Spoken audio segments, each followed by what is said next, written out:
Good day, ladies and gentlemen. You're all very welcome to today's presentation of the CNPS, one of these fortnightly sessions which I'm hosting. I'm Ian Cowan from Dublin, Ireland.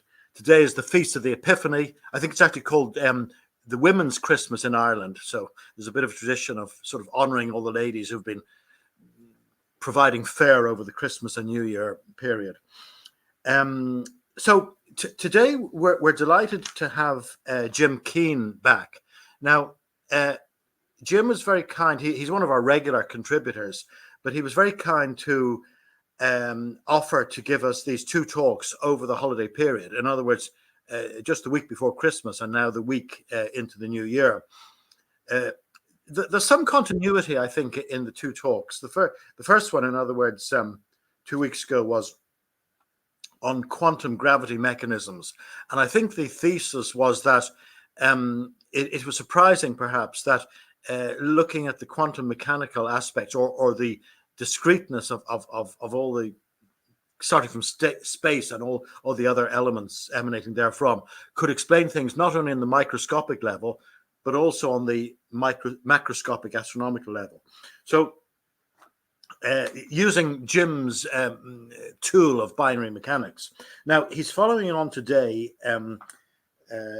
in regard to the fundamental constants, things like the speed of light in vacuum and the elementary electronic charge and so on.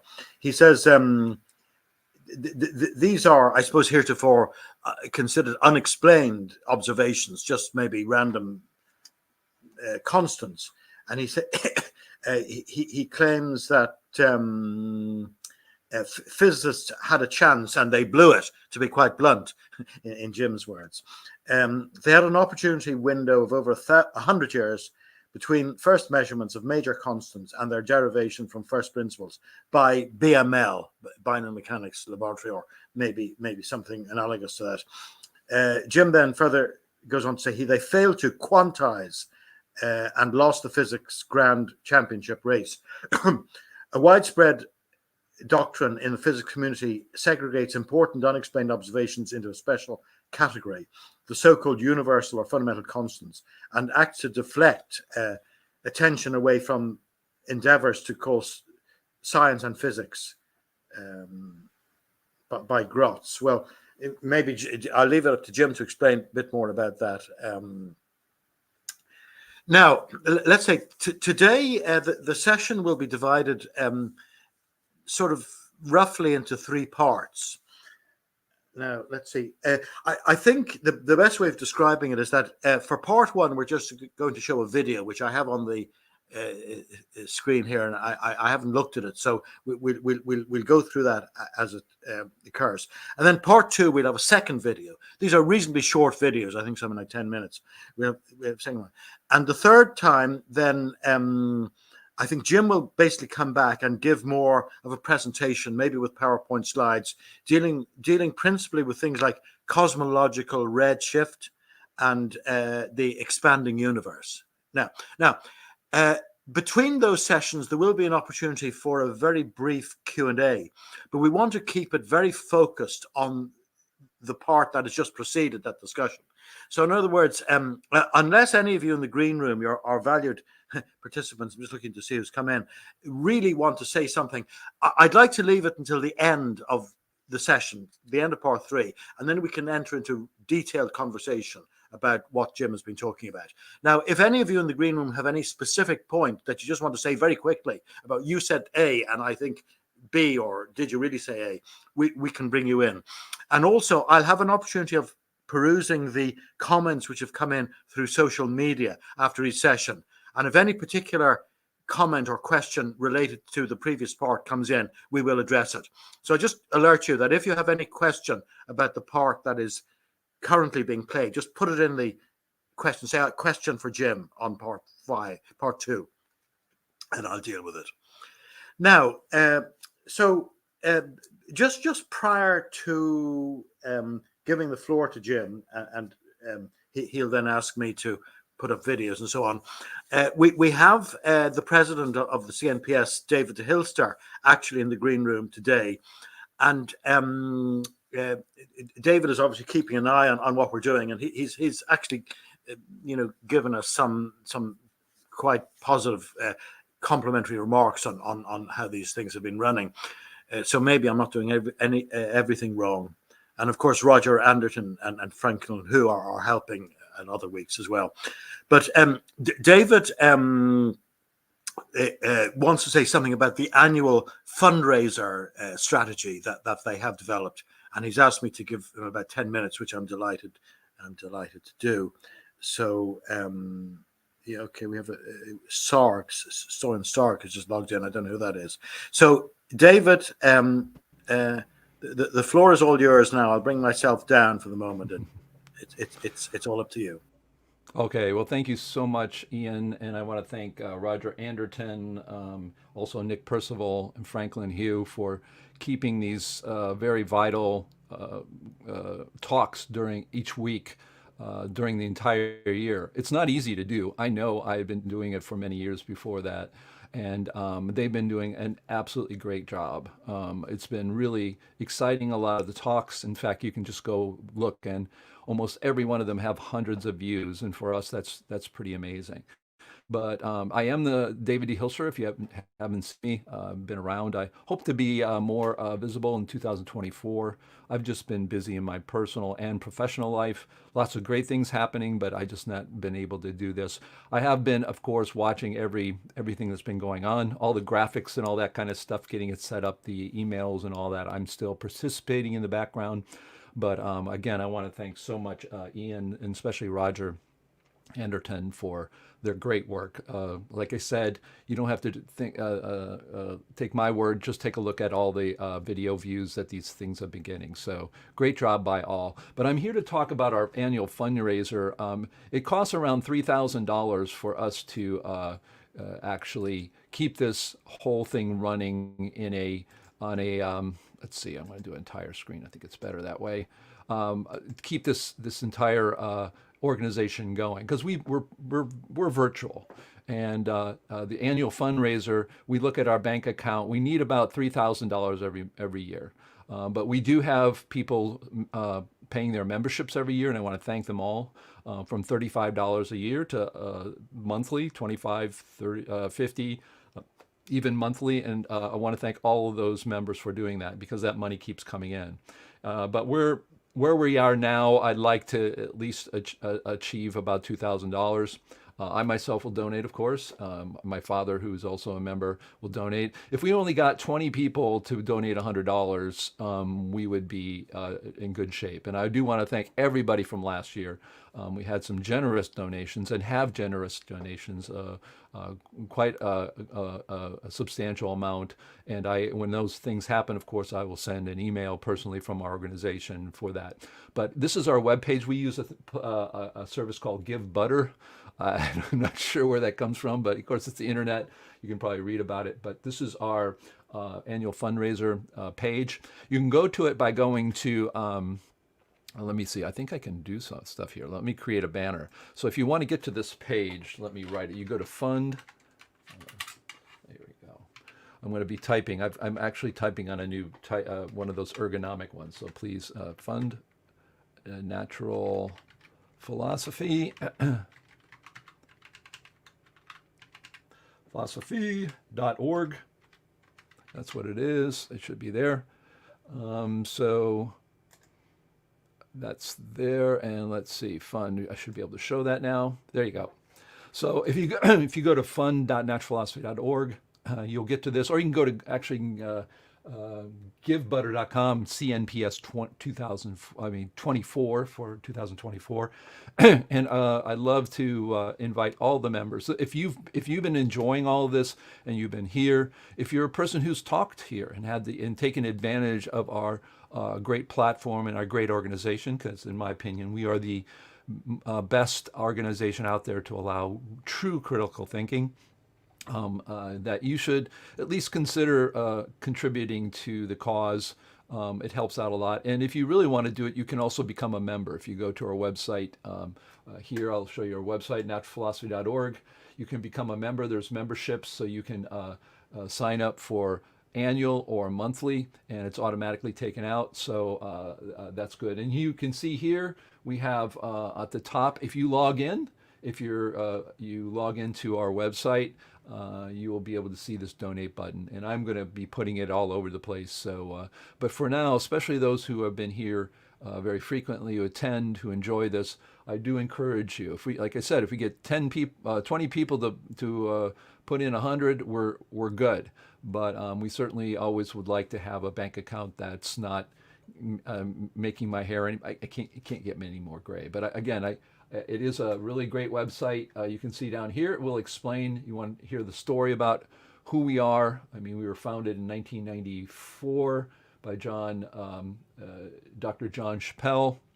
I think he had a degree from Harvard or some pretty decent university. He started this organization. It used to be called the NPA, Natural Philosophy Alliance. And so you can read about our history. What we provide a community website. This is called Buddy Press. It's not cheap, but you can get all the prices here of everything we literally pay for every month and our annual expenses. There's nothing here. In fact, our server used to be 700 and something. It's now 950, thanks to inflation and gouging we little people. They just raise prices, I guess. But anyways, these are the costs that we have. So it's we're upfront of what we need. This isn't padding for anything or anybody gets paid. No one gets paid. In fact, we pay to be in this organization. So I believe you can donate from almost anywhere in the world. So again, there are different levels of donations. So you can go in and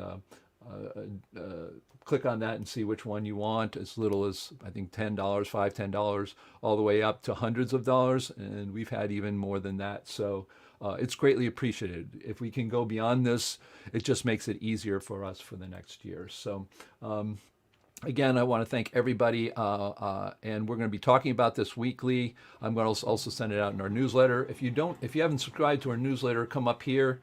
It's a great newsletter. You get all the announcements for these talks and everything else. So you just put your email here in our website.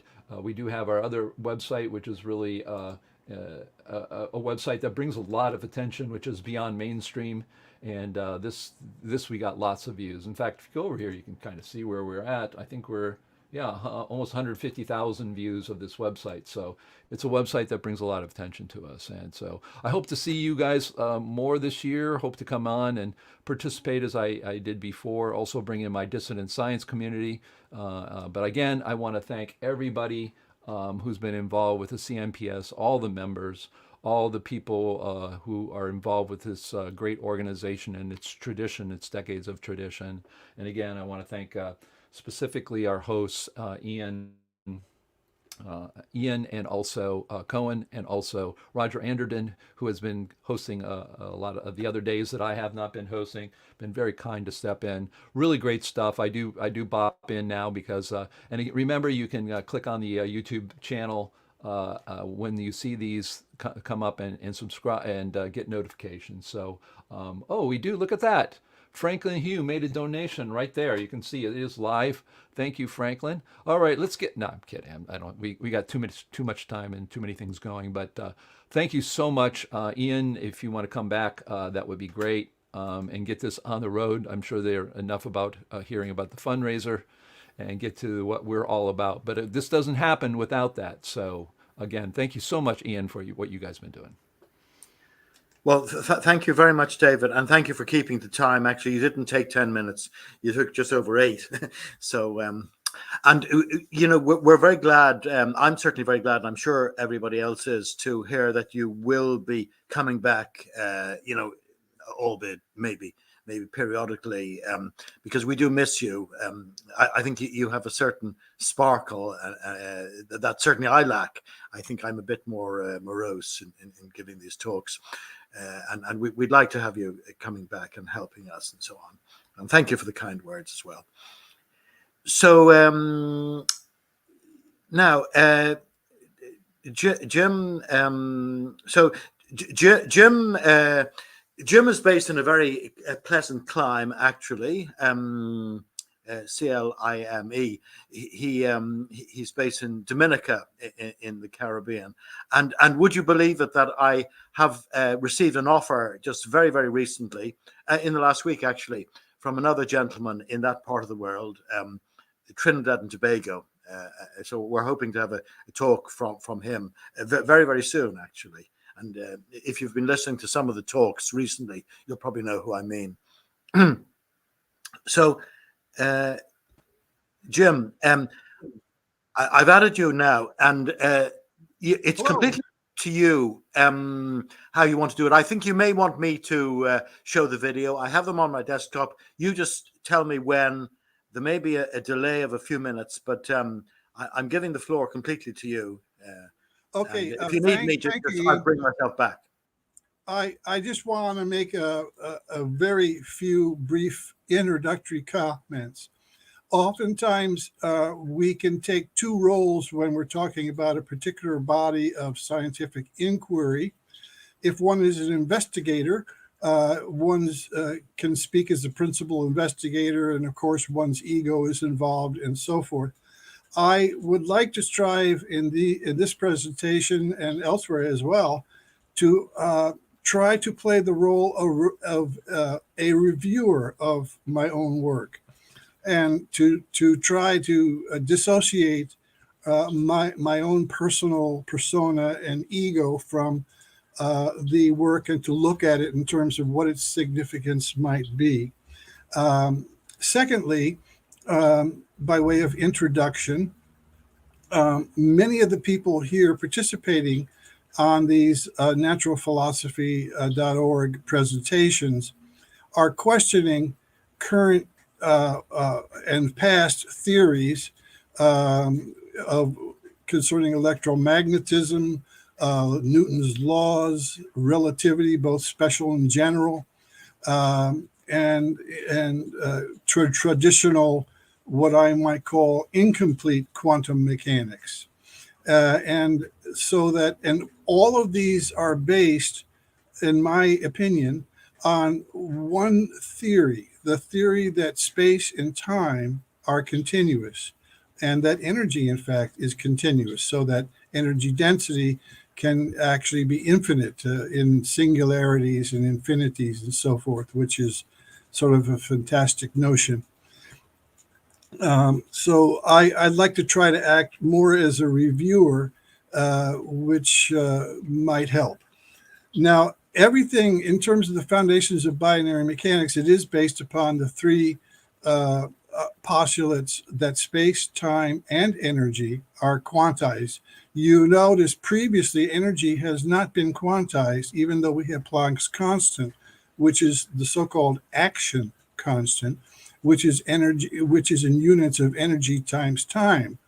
Planck wanted to quantize energy, but apparently never achieved it in his lifetime, although his contributions are, of course, of tremendous importance historically. In addition to these three postulates of what I call full quantization of space-time and energy, all of the dynamics, including the definition of the system state and its time development, are in a set of 17 equations which mathematically define the system state of any physical system, both microscopic or macroscopic, and its time development. And nowhere in these equations do the so-called classical fundamental constants like the speed of light, Planck's constant, electron mass, electron charge, and so forth, and nowhere do these unexplained observations appear in those equations which define binary mechanics. Now, once you have a mathematical definition such as has been presented in binary mechanics, in a paper, for example, called Binary Mechanics Postulates in the Journal of Binary Mechanics, if you care to look at it, it's very simple. The only math you need to know is binary numbers, one-digit binary numbers, which are either 0 or 1, the AND function, and the NOT function. if you know those three things, and everybody who speaks any language already does know those things, then you can understand the math in these equations of binary mechanics. So lastly, before Ian shows the first video, if I may, this mathematical definition, I think, provides us with a sort of discipline which is lacking without math discipline. And because only certain conclusions or consequences of those math equations are logically possible. Anything other than what those equations state is simply deemed to be not possible until experiment or observation proves otherwise. So with that little caveat here, I'd like to ask Ian to show the first video, please, sir. Thank you. Okay, well, this will take just a moment if you just bear with us, because we know how to do it, but we have to, there are about three options on the present, and I think we'll take your time. No. I'm still sipping coffee to try and wake up. Right. I just woke up from a little nap because I was up late last night preparing. Yeah, you wrote to me then and so on. Now, I think I've only links at the moment to your video files. I could have downloaded them, in which case I could just show the video file. But since I only have links, I think I'll share my screen, and we'll see, does this work? Share screen. Unfortunately, we always have to work this out from first principles. We forget how it's done, but it's always worked eventually. I'll share. Yeah, okay. Share. Share. And I rely upon you just to tell me if you're seeing the video. So I have to get it up now. And it's the first one. And what's happening is taking a moment. Be sure to mention that people might want to maximize their screen. Good point. But by the way, can you see anything now? It's a blank screen. A blank screen, that's a bit worrying. It's not working then. You can't see the video now, can you? No. Ah, that's worrying. Okay. I think we had to do this a few times the last time. Let's celebrate 10 years of work at Binary Mechanics. Now I'm hearing the video. But you don't see it? No, sir. Okay. Right. I think we had to do this a couple of times the last time. So let me try. Let me try again another way. Okay. The problem is sharing my screen. Well, you might have to unshare what you have now, because I'm seeing a white.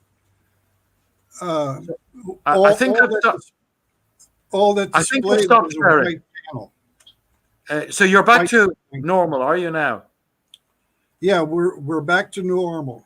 Okay, now the handsome guy's on the left and the ugly guy's on the right. Oh, well, I doubt that's true.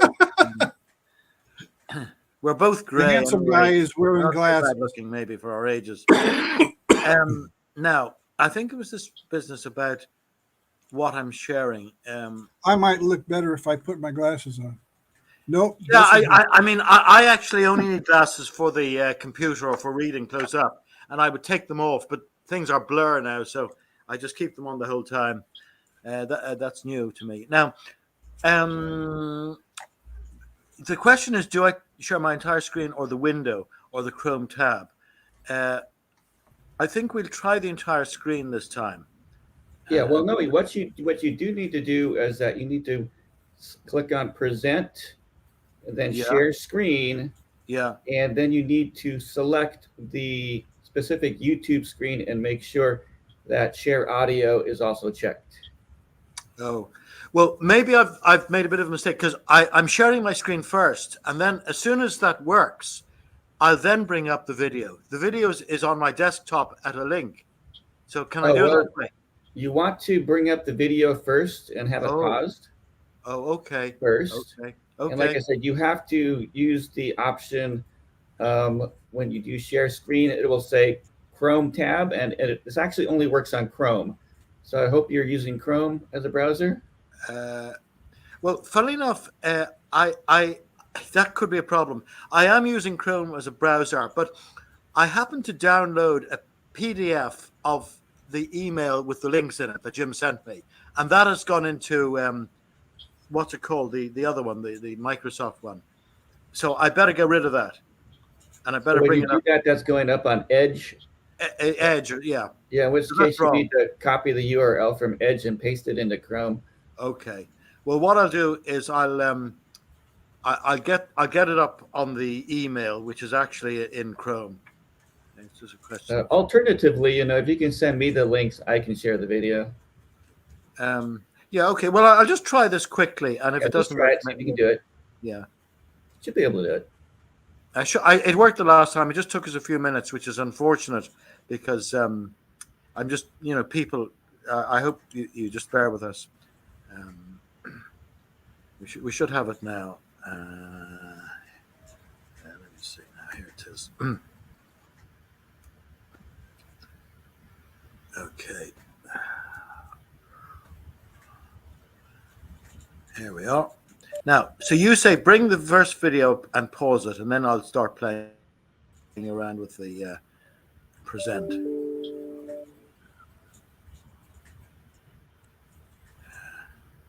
I didn't see anything about allow audio, but that might come up in a moment. So That should be in the I'll go bottom back.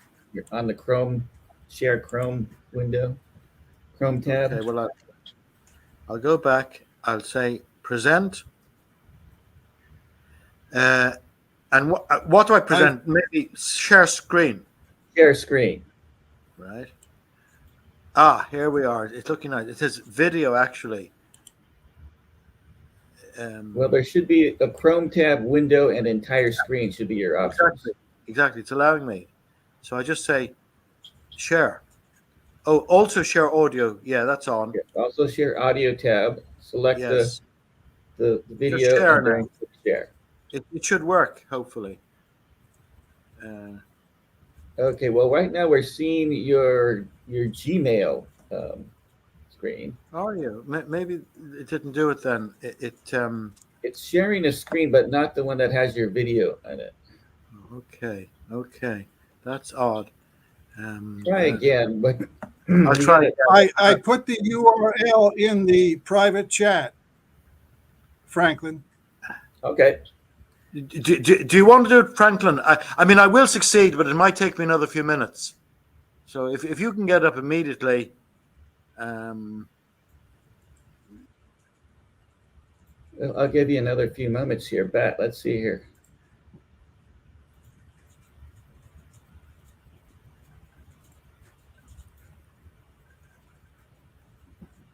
So you want to show that physics had a chance and they blew it video is what you want to do?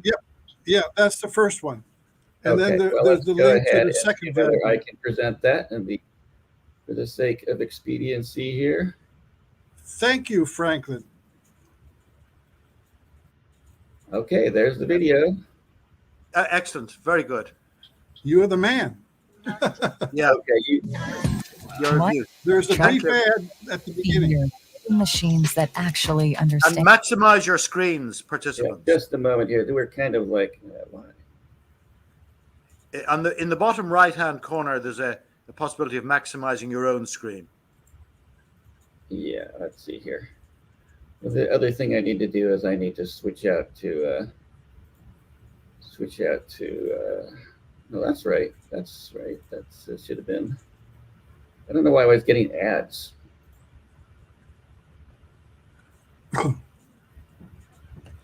Well, the ad All comes from Rumble, I believe. The second video Oh, has does it? no ad. Oh, this There's nothing you can do about that. Just let Okay, them. You so have I'm the gonna video go now and we're gonna and maximize. suffer through the IHS Nordic Track spent and, nearly 50 years building where is incredible the machines. boom function in this? So you can be one too. I'm trying to. Let's celebrate 10 years of work at Binary Mechanics Lab with an editorial.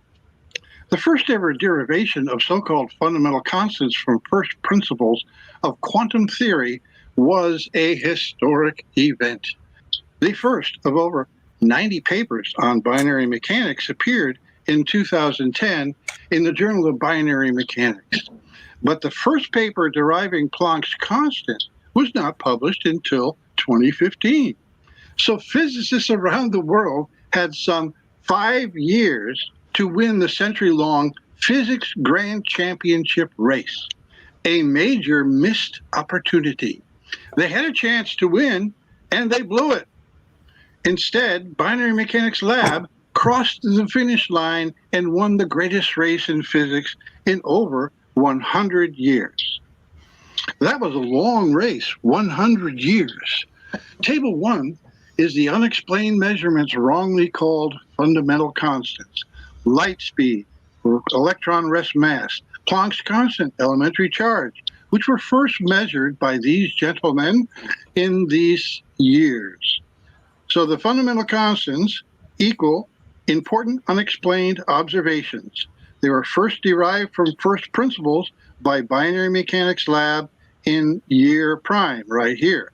The interval here is the opportunity window in years available for investigators to present derivations. That equals the duration of the physics grand championship race. Omitting the dipole moment values, this race had a duration of over 100 years. The 100-year physics grand championship win is history. There is no rematch, redo, or second chance. The results are final, fully documented, based upon simple math.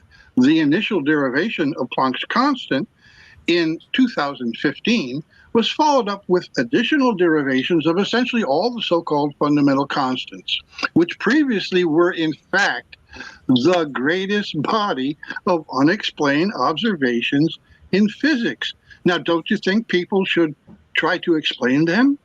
Given the scientific significance of the constant derivations at BML, the key advance paving the way to this milestone achievement was a relatively minor update to quantum theory, namely full quantization of energy, space, and time. Have we solved a 200-year-old cold case? Why did Humpty Dumpty fall? In physics, Humpty Dumpty is continuous space-time theory. Legacy quantum theory and standard model math needed Humpty Dumpty, but with space-time and energy quantized, Humpty Dumpty cracked and lost balance.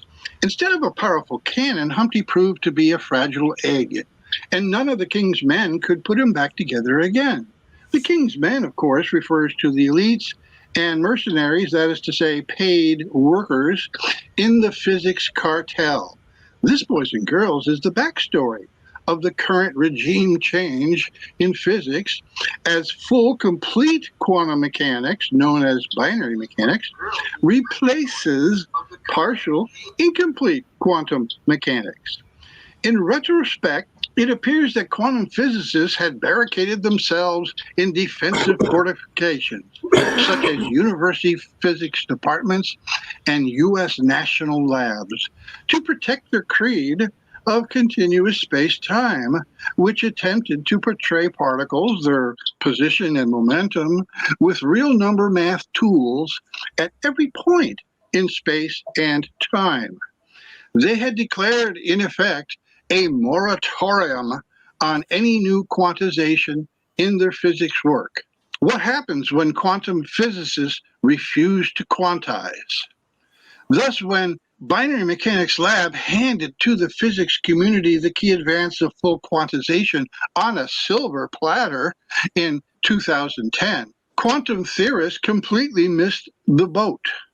They dropped the ball, so to speak, and lost the race. Getting back to basics of quantum theory is the key question. Why quantize anything? Answer: to explain or account for observed data. Full quantization is just another instance of this process, which could target the unsolved mysteries of the specific measured values of so-called constants. The specific measured values, focus on that. For example, why is vacuum light speed 30,000 kilometers per second and not some other value, say 30 kilometers per second? Why is that? Physics historians will no doubt examine every detail of this monumental missed opportunity during 2010 and 2015. The general picture seems to be that multiple reforms may be required in how the physics community conducts its activities, spanning education and research. As shown in Table 1 above that we discussed, the duration of the real opportunity window to develop a sound theoretical basis to account for the specific measured values of the misnamed fundamental constants was over 100 years if we omit the dipole moment values. One might think that somebody might have tried full quantization and have achieved success at some point during an entire century. After all, that is what quantum theorists do. They quantize things, but crickets, nothing, zip. Consider that the Planck mass, length, and time values are simply combinations of unexplained values of the so-called fundamental constants. Uh-oh, trouble ahead. As such, these Planck values are also in the unsolved mystery category. What a shame. Nonetheless, loop gravity theory has explored granularization or quantization of length without notable success at the Planck length level. LGT does not attempt full quantization, but instead upholds continuous spacetime theory while proposing limited spatial quantization at the Planck length limit level. This "you can have your cake and eat it too" approach may appear to be egocentric, that somehow the universe magically knows how to behave based on whether a human is viewing lengths above or below the unexplained Planck length. This story may illustrate the command that continuous spacetime theory continues to have over investigator outlook. In sum, the major hurdle to exploring full quantization may be continuous spacetime theory, which has dominated investigator mindset. Notice that we have an epoch in which continuous spacetime theory reigned as the boss. But the golden age, comprising major advances in physics knowledge for the continuous spacetime theory era, is ending. Meanwhile, the golden age for full quantum mechanics is just beginning, up here. Thus, quantum theory history records a major regime change in physics. The good news is that aspiring scientists can be competitive in physics research. That old continuous spacetime crap, we extract it, and you'll be competitive in physics again.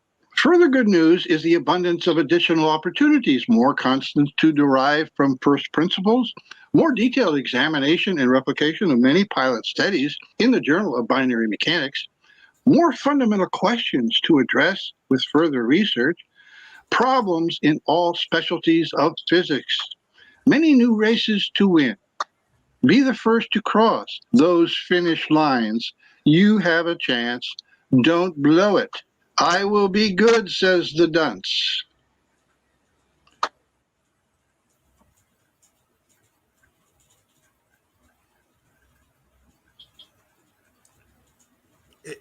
Is that the end of the first video? That's the first video. Okay. Well, About the grand championship race in physics, which everyone, or many at least, have basically completely ignored. okay. I think one thing which I hope isn't too sort of elementary is it occurred to me, and Andrew Castro has raised it as well, basically. He said, I work at the US National Lab and never heard of binary mechanics explaining anything in nuclear structure. Like what occurred to me as you were speaking, and I know this also from having talked to you beforehand, Jim, is, you're saying, well, the information was there and the mainstream physicists had an opportunity of maybe winning the race and they just ignored everything and so on.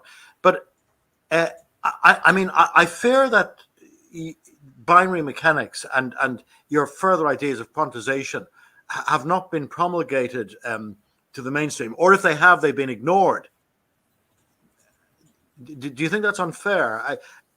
This is maybe something which is a bit specialist, and you're giving us the opportunity. Thank you very much of explaining what you've done, and you're giving us websites and a lot of information there. But I fear it's basically unknown to mainstream people. So, did they miss the boat? They didn't really have an opportunity of looking to see whether there's anything in this or not.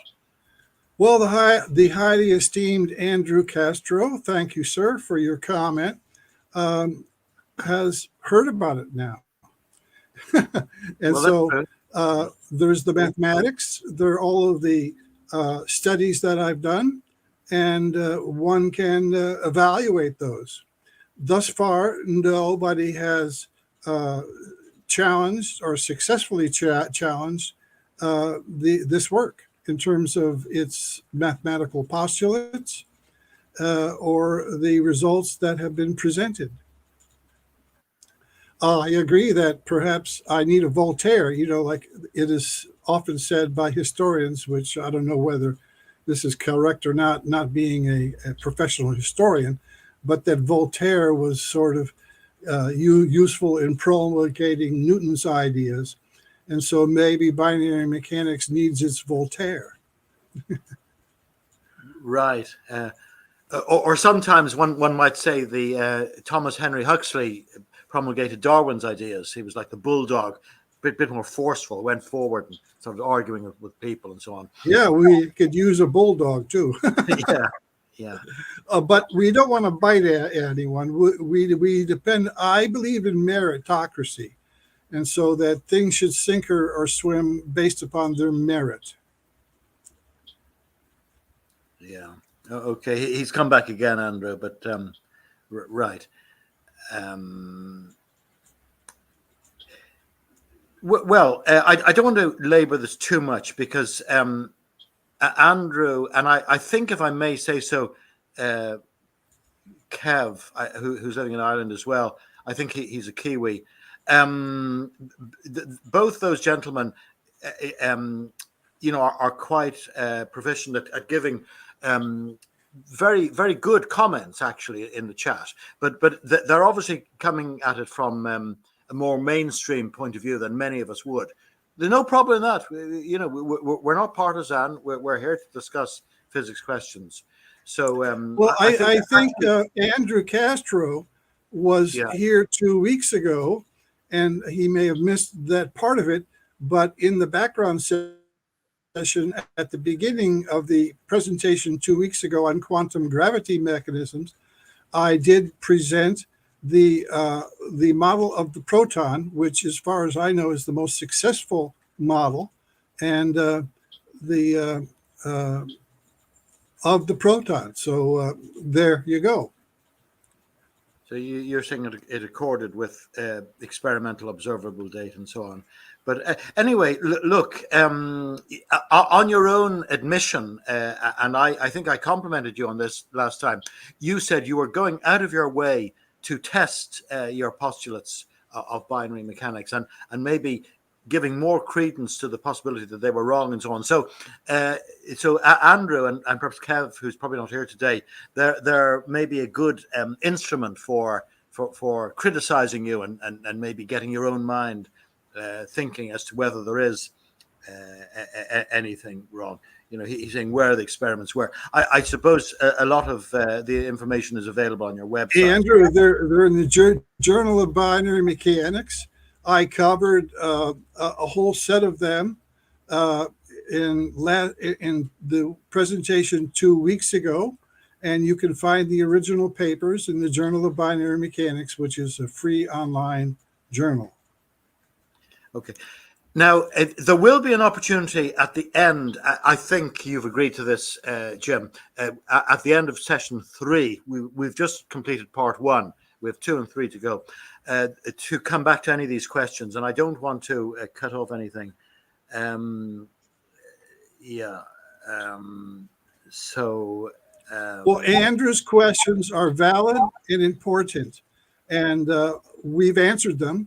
They're in the Journal of Binary Mechanics. I summarized many of them 2 weeks ago, so they're in the video right here on CNPS or naturalphilosophy.org. And Andrew can look at the papers on the website of Journal of Binary Mechanics.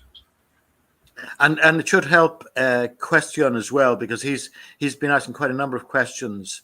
That's just the latest one. But for example, he's even asked quite, how is binary mechanics involved with the constants? And he said, he doesn't quite understand how quantization affects this and so on. So you're making reference to the same thing. Bruce Nappy, we might want to go to the second video. We're anticipating things. Yeah. He just says, he says the time delay after discovery is common. It took over 100 years to accept citrus fruits as a cure for scurvy. So he thinks maybe if we have patience, maybe when we're up there, or maybe in the other place, in 100 years' time, we'll be looking down and or looking up. And well, thank you, Bruce. Okay.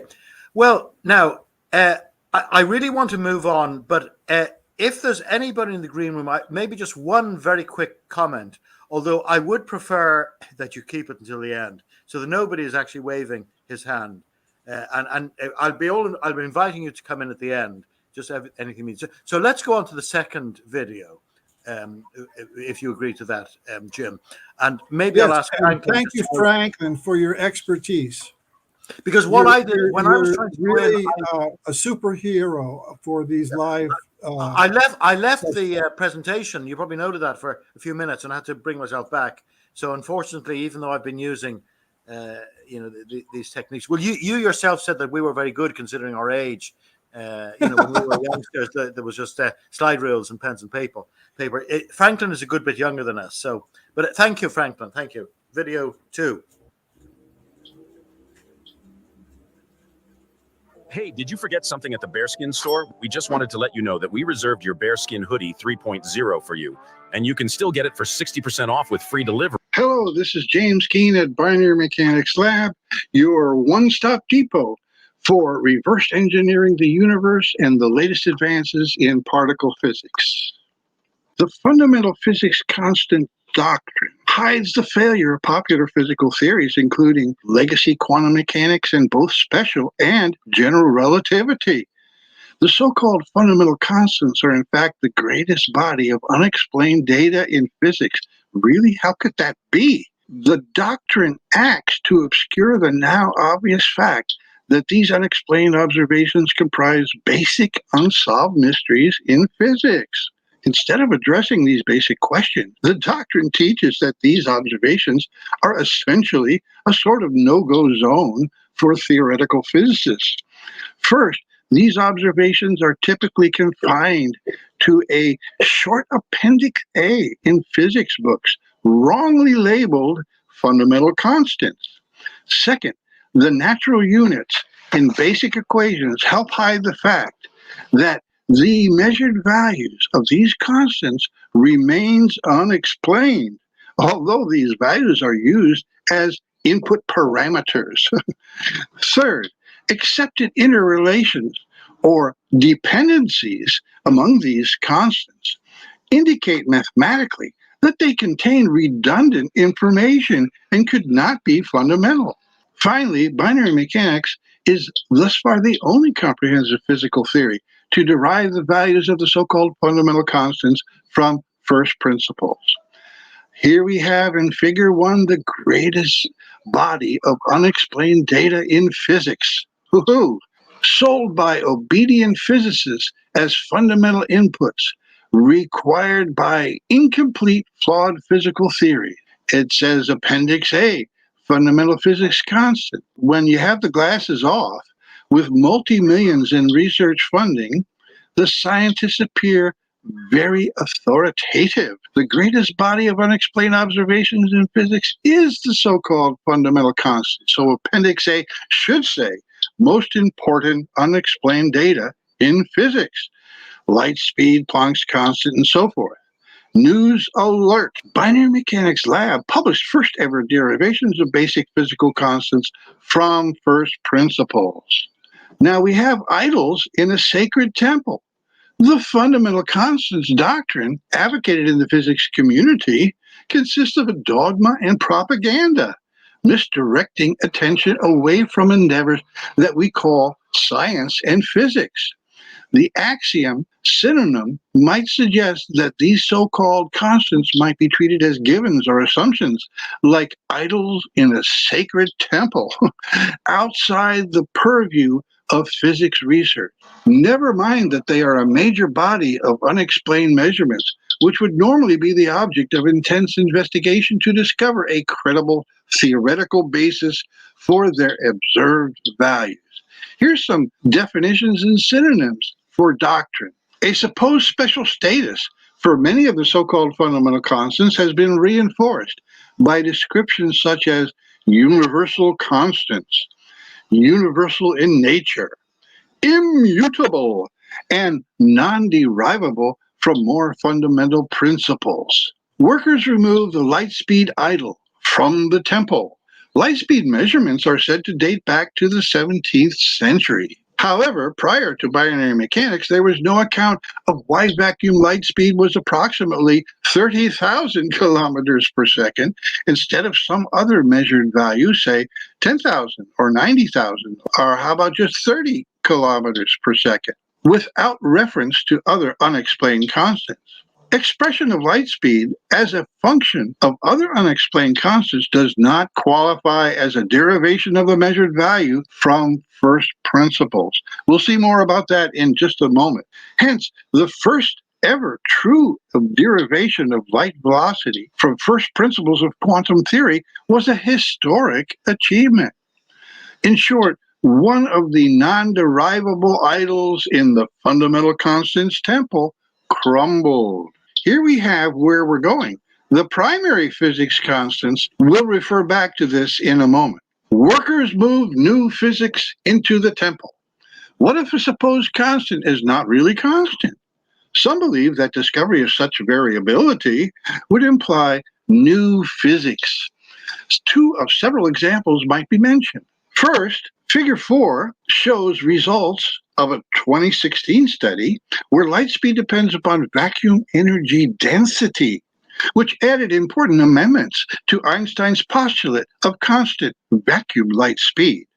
Note that Einstein did the best that anyone could at the time, without knowledge of vacuum composition and quantization of space, time, and energy. How could he do more than what he did do without that knowledge? Second, according to a binary mechanics study, a proposed measure value of the fine structure constant alpha was also shown to depend upon vacuum energy density. Listing vacuum light speed as a constant may be appropriate in some contexts. The problem arises when the adjective fundamental is added, since we now know that light speed is a secondary constant, not a fundamental or primary constant in physics. Similarly, Planck's constant H is a proportionality constant relating energy to electromagnetic radiation frequency. E equals Planck's constant H times the frequency F. Since the first ever derivation of Planck's constant from first principles and the classic expression of angular momentum in 2015, it too is now categorized as a secondary, not fundamental constant. Whoops, there goes another temple idol. That was from the great song High Hopes. Now, figure 3 shown above lists other secondary constants, which may also be seen as predictions. Poof, let's hide the idols. Natural units is the practice of setting all universal physical constants to one in physics equations. There are a number of ways in which natural units may be defined. This practice may have merit in simplifying key equations. On the other hand, equations in natural units where the so-called fundamental constants do not explicitly appear may tend to deflect attention from the unexplained status of the hidden constants. When all else fails, do the math. Many theorists claim to derive one or more of the so-called fundamental constants. The essential question is, are their calculations based only on first principles? Or are they using some unexplained so-called fundamental constants to calculate others? The latter possibility would not be truly new ground, since interrelationships among these unexplained measures, the so-called fundamental constants, have been a fixture in physics literature for decades. For example, with vacuum permittivity normalized, one may write fine structure constant alpha is equal to elementary charge squared divided by 2 times Planck's constant times the vacuum speed of light in equation 1. With simple algebra, one can rearrange equation 1 to express any value in terms of the others. Clearly, there is redundant information or dependency among the values in equation 1. There's not even one physical constant in the equation that does not depend upon the other values. Mathematically, equation 1 is equivalent to several perhaps somewhat shocking statements. First, the so-called fundamental constants in the equation are not fundamental. Second, these constants could not be fundamental. That is what equation 1 says. Some form of equation 1 appears in almost every book on particle and atomic physics, yet the author does not recall even one presentation where its meaning was clearly understood. Look up the expression for electron magnetic dipole moment, which includes electron rest mass in the parade of redundant information where so-called fundamental constants are clearly not independent values. The presence of redundant information means that the so-called fundamental constants must be based on a set of values which are invariant and independent of each other. This set of values was discovered as reviewed above and presented as the primary constants of physics. Point, set, match.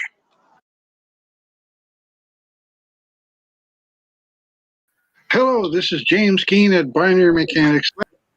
So that's the end of that. Part 2 and video 2. I think that's the last video we're showing at present. Okay, thank you very much for that. Quite a number of comments coming in. Great. For Let's hear them. Yeah, for example, the most recent ones are about a smallest mass. If mass is quantized, is there a smallest mass?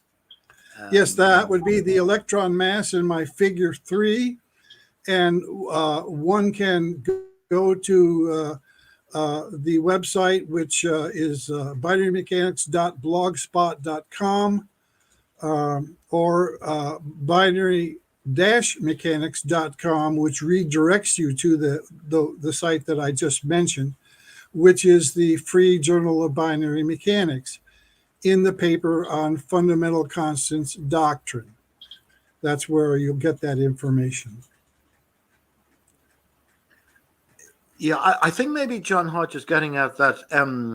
He follows a lot of these derivations, but he said you have to start somewhere, perhaps at a fundamental constant.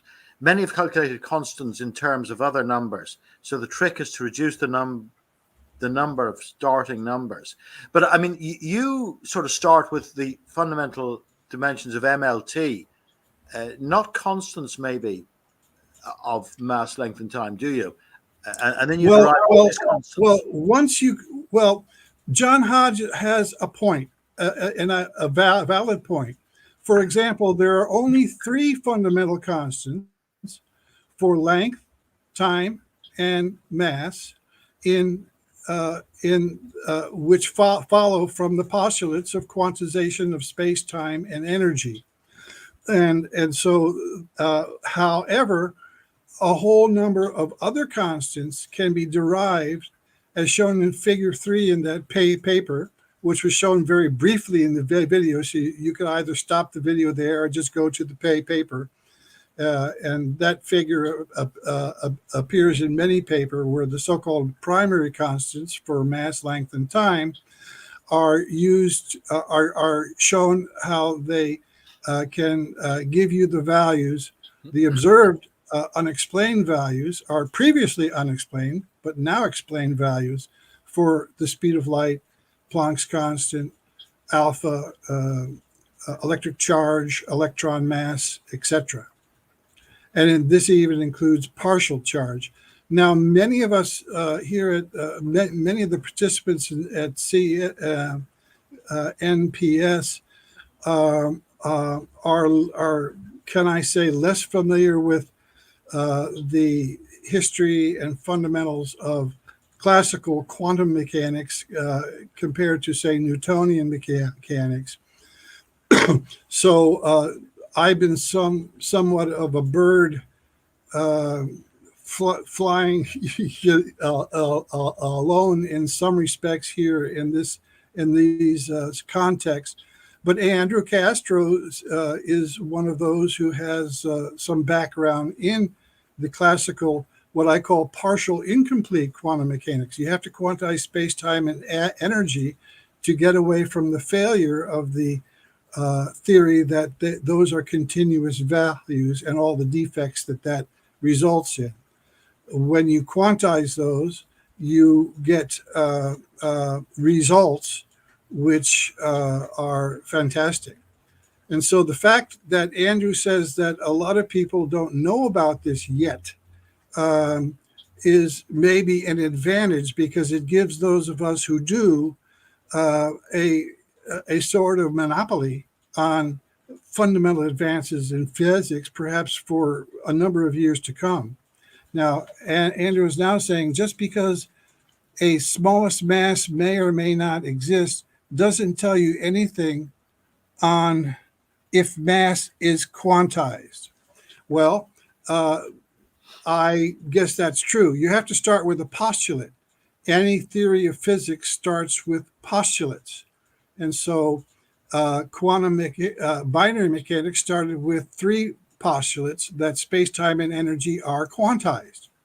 So that's a given assumption to begin with, which is sort of the opposite of the entire previous history of physics, where space and time are considered as continuous variables. You know, that means real-time math, that you can calculate a field or a force or whatever you want at every single point in space, where you get infinitesimal increments in time, for example, and differential equations and all of this. To understand binary mechanics, one consequence when you quantize things is you get rid of a lot of math. The only math that you need is to understand what a binary number is. You have something or you don't. That's a 1-digit binary number, 0 or 1. Second, the AND function, which is used in the fundamental equations for system state and its time development in binary mechanics, and also the NOT function, also similarly used in those equations. So those equations do not, unlike Lorentz transformations and all of these other things that we've been talking about for months and months here on CNPS sessions, all of those only require that math and no other math. And in other words, if you're going to build a universe, what is the simplest, most parsimonious way to do it? So far, binary mechanics has won the day. Nobody else has derived those fundamental, so-called fundamental constants like speed of light and so forth from the postulate that space and time is continuous. In fact, those equations all include those unexplained observations. So that when you include those unexplained observations for electric charge and so forth in those equations, as input parameters, you are essentially admitting the failure of the theory that space and time is continuous. And so until someone can derive those values within that theory of continuous space, time, and energy, which has not happened thus far, well, binary mechanics is the only one out there. How can I binary suppose you have the mechanics? software to do something like what Andrew is asking.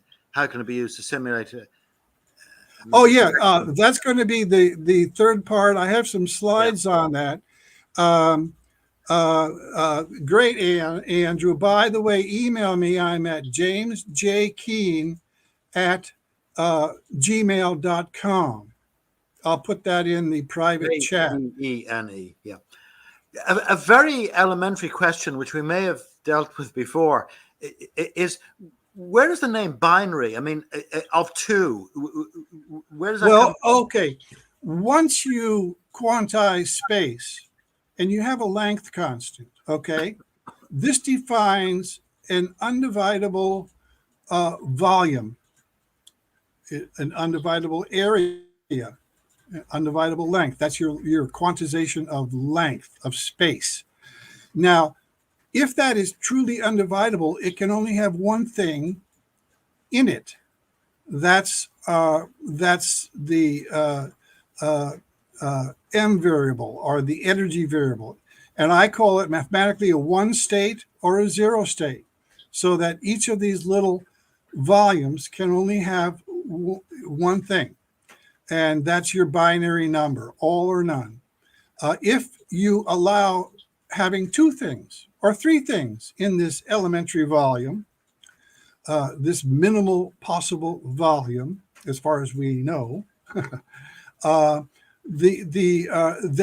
it's not binary anymore. It's not an elementary volume. Those things might have some position within that elementary volume, and so therefore you have to break that down into a smaller elementary volume.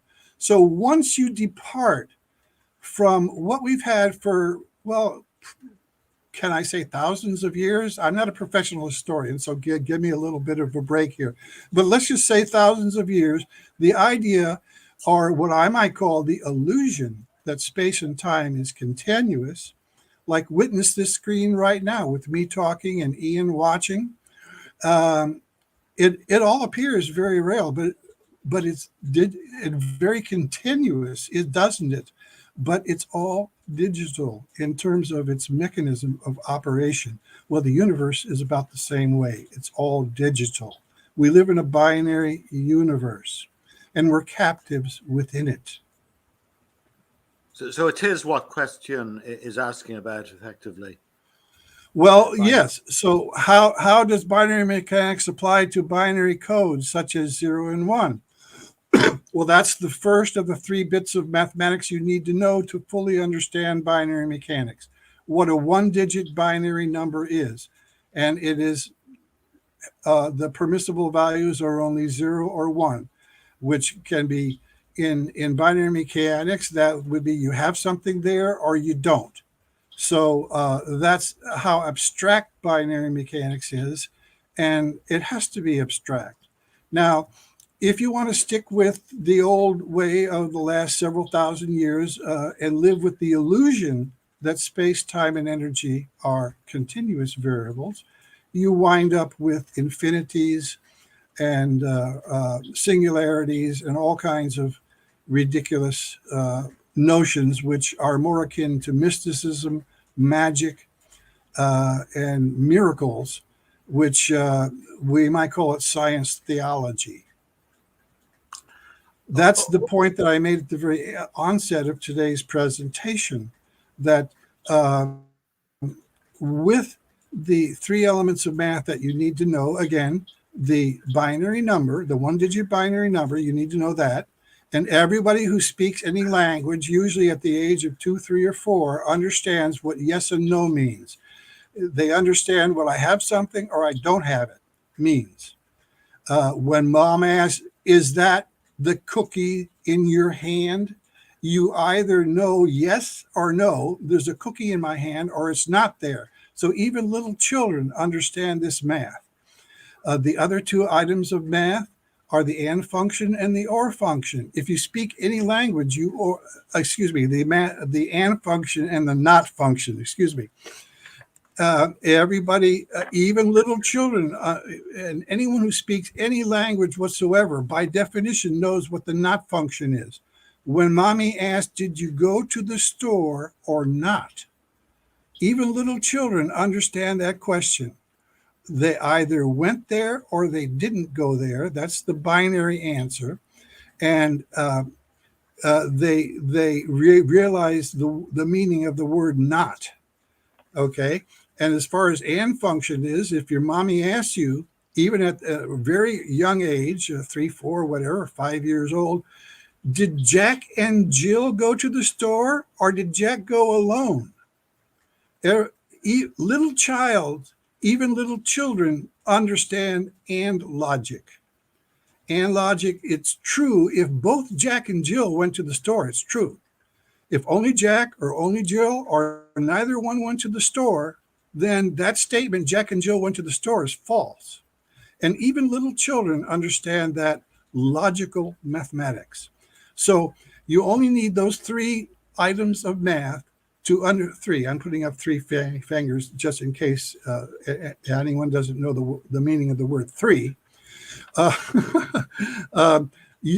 the math that you need to know. And by the way, if you're going to build a universe, it's got to be simple. Okay. And,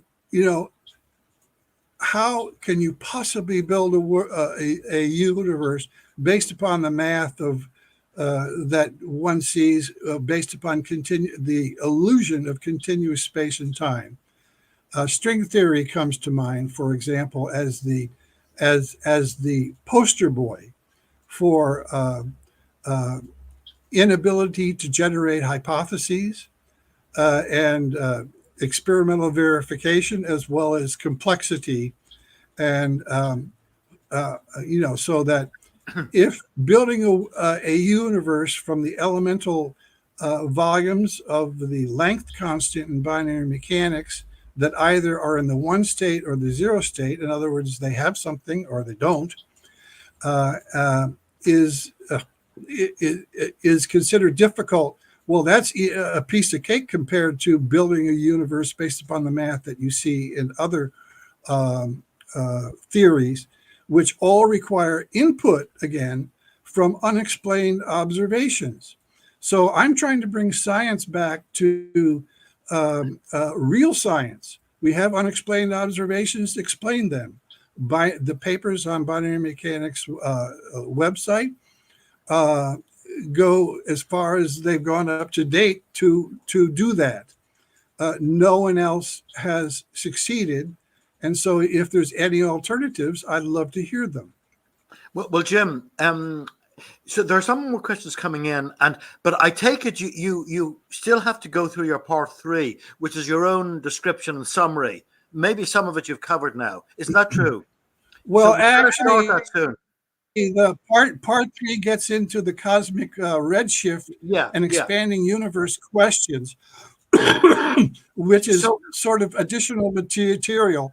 But as far as the questions up till now, it's like, when people say, well, no, I haven't heard of this. Well, Andrew Castro, for example, has been around my presentations previously. So I'm not sure why he's saying he hasn't heard of it. That's sort of like weird. I mean, I don't have any explanation for that. Well, he may be saying that colleagues. Great. Let them follow the dead end street of the theory of continuous space and time, and let us, Andrew, me, and others who want to join us, make all the fundamental breakthroughs in physics. Fine, we'll have a monopoly. Well, let's. I've got no problem with that. Yeah. Let's. I mean, we can come back to that if we have any time at the end. But let's deliver what we promised to. The third session. It could be another paper, but we said we'd deal with it today. And if we maybe slightly rudely cut off some of these people, like Kev has come back again, and Franklin and so on, and ask people in the green room to refrain. I know Eric wants to talk, for example, to refrain from coming in at this stage. We'll bring them in, and Cornelis has made some comments. We'll bring them in at the end, subject to time. So I'm going to disappear and let you sum up and give your part 3 of the talk, Jim. Okay, I'll try to share my screen now.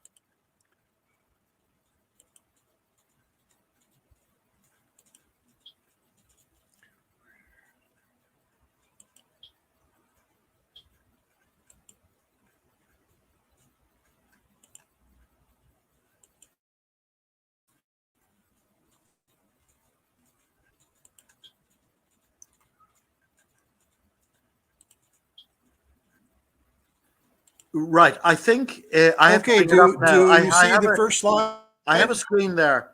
So can everybody see that? Yeah. Binary Mechanics Lab Simulator. Binary Mechanics Lab Simulator You may want to maximize it again. is freely downloadable software on my website. And thanks to the very perceptive Andrew Castro, who has all my respect, this slide is dedicated to comments he made 2 weeks ago, which were correct comments in my estimation. In my words, computer simulation is routinely used in many fields of science, including medicine, biology, chemistry, physics, robotics, etc. Simulations can be an effective exploratory tool in science. For example, the consequences of various assumptions, hypotheses, and parameter choices can be systematically studied.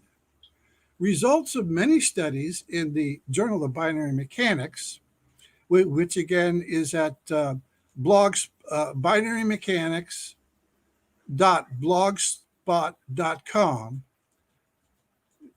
Results of many studies in the Journal of Binary Mechanics agree with results of real-world studies, increasing confidence in the veracity of binary mechanics postulates.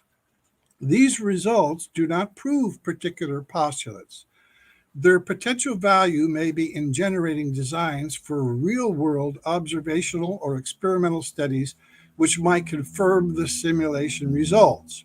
For example, 2 weeks ago, I presented lunar laser ranging data, lunar perigee data, the GRACE satellite data, all from other parties, downloaded and analyzed in my laboratory here, which confirm various consequences of the assumptions of binary mechanics, the primary assumptions being that space-time and energy are quantized.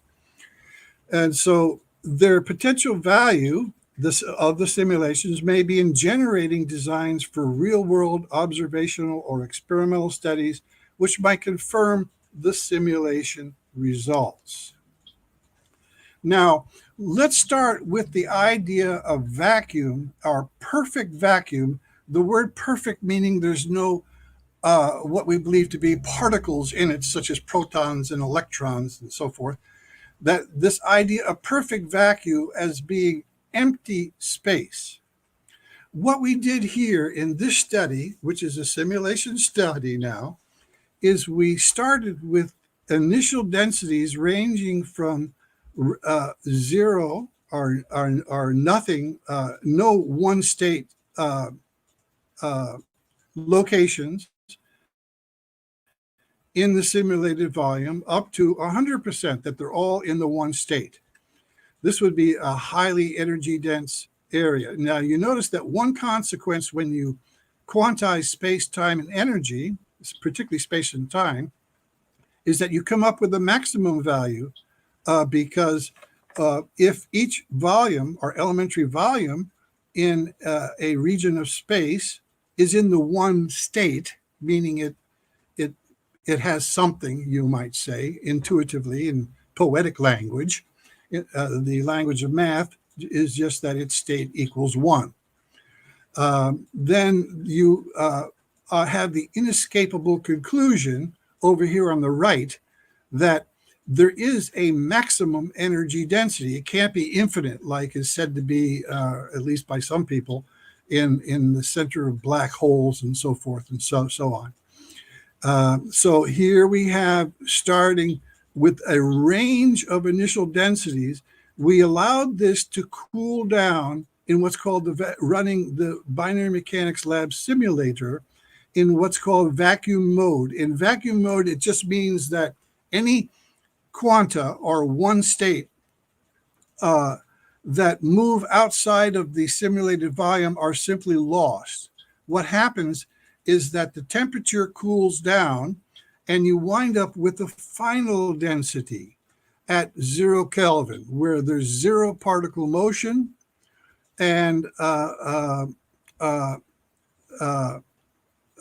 there's zero particle motion and zero kinetic energy and zero electromagnetic radiation. Because in the final state, if there were electromagnetic radiation in there, in other words, quanta are units of energy not associated with or being constituents of a particular particle, that they've all left the space. Okay, so that what you happen, what does this mean then on the point here on the far right? We start with maximum energy density, we get a huge explosion. The explosion is so violent and intense that we wind up with a final density of 0.5, which, by the way, is far below the density region here up at the top, where we reside here on Earth in our laboratories and today in this session. So that if you start up here, you get a big explosion. If you start down here, there's not much that happens. By other studies, we've noted here the proton threshold is around at this level of energy density. You don't start to get any protons at all until you get it. This is what's our threshold, or vacuum energy density threshold for proton formation. Our observed proton mass ratio of about 1836 compared to the electron mass ratio, rest mass, is about occurs at about this density here, which would have to be near our standard temperature and pressure standard for laboratory conditions on the face of the Earth. Okay, so here let's understand what we have here. This is the number of quanta, okay, the final density of one states after we've cooled to 0 Kelvin. That any particles that want to move out of the simulated volume have moved out.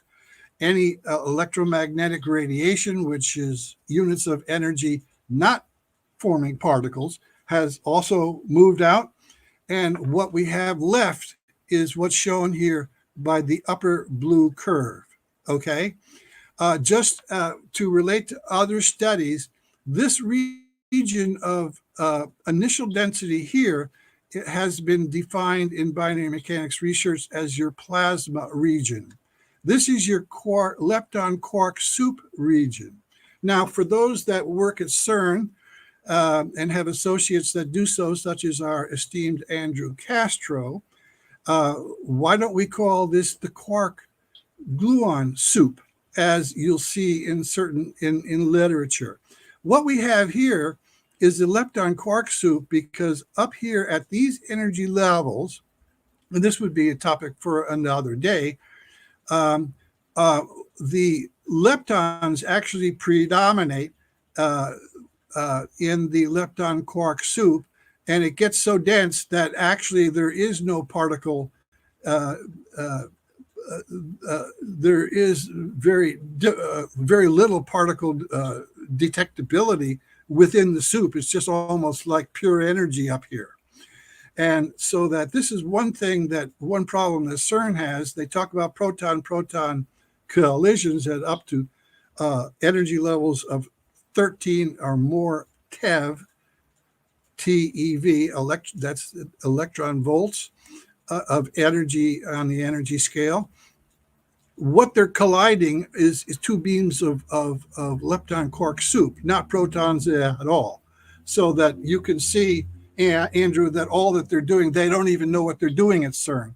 They're colliding soup beams, calling them proton beams.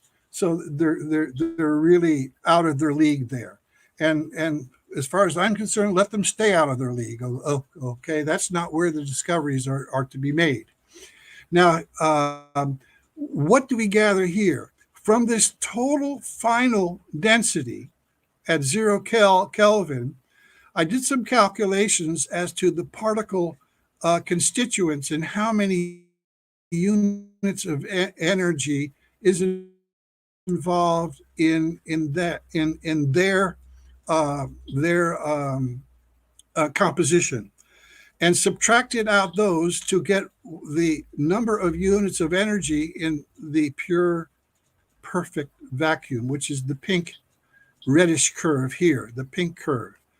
And so you see that in the range of where we're operating under STP, standard temperature and pressure conditions in our sea level laboratory, so to speak, that the vacuum is far from empty. And so here's one of the flawed concepts in continuous space-time theory right before our eyes. We have theorists who, analyzing data, have astutely concluded that there is something there in the vacuum, which they call virtual particles, okay, look that up, which pop into existence from the perfect vacuum. That's what you're going to read in your physics and text and CERN papers by CERN authors and their colleagues, okay? What they don't understand or have any mathematical definition of, which is provided in binary mechanics, is what the composition of this sea of vacuum energy actually is. And that's our pink curve here. So that point one to understand is that the theory that space and time are continuous has failed to apprehend the true nature of what perfect vacuum in fact is. What it is, in terms of our laboratory conditions or near that here in this region, is it perfect vacuum is actually teeming with units of energy, in other words, locations in the one state, to speak mathematically, actually teeming and full of them, so that we start with the idea that the vacuum is actually full of these energy quanta. I call them quanta. Some people have difficulty with that term because they don't think quantum mechanics makes any sense to them, and so that you can just call them anything you want. The math says they're just locations in the one state. Okay, next slide. Now, in the simulation work that I did, here's a graph of light speed versus vacuum energy density. Way before this work was done, in a paper called Physics Velocity, binary mechanics predicted that absolute vacuum, which would be at zero energy density, it's called bit density in this slide, but and the light speed is shown in bit velocity units, which is 1 over pi, because light speed equals bit velocity equals pi times light speed. So what is bit velocity? It's simply the time it takes for a one state to move from one location to a neighboring location. The distance is the length constant L, and the time is the primary constant for time, T. And that is your your bit velocity or quanta velocity, if you want to call it, whatever you want to call it.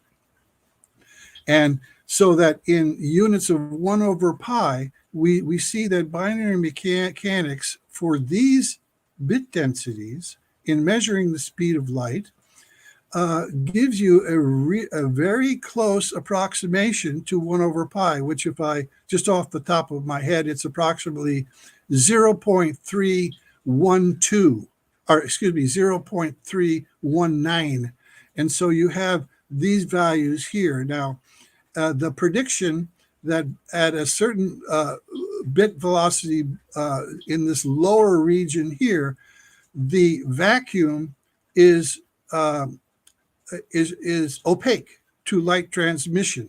What is happening here? From the point of view of binary mechanics, the required energy density in such a region is not sufficient to transmit incoming energy quanta being transmitted as light, and these are absorbed into the proton and neutron, the proton and electron bit cycles that I presented 2 weeks ago briefly. And so until these regions of very low energy density are filled up to sufficient amount to get into this region, will you have light transmission? So that, in other words, certain regions of space, of outer space on the vast macroscopic scale, can actually be opaque to light transmission according to this prediction. So here we're using simulator data to confirm a prediction based upon binary mechanics fundamentals that was published first in the paper called Physics Glossary. And this simulation confirms that prediction and leads to predictions that could be verified in the real world. Okay, next slide. Here is a detail of the previous slide just showing that vacuum density changes alter light speed.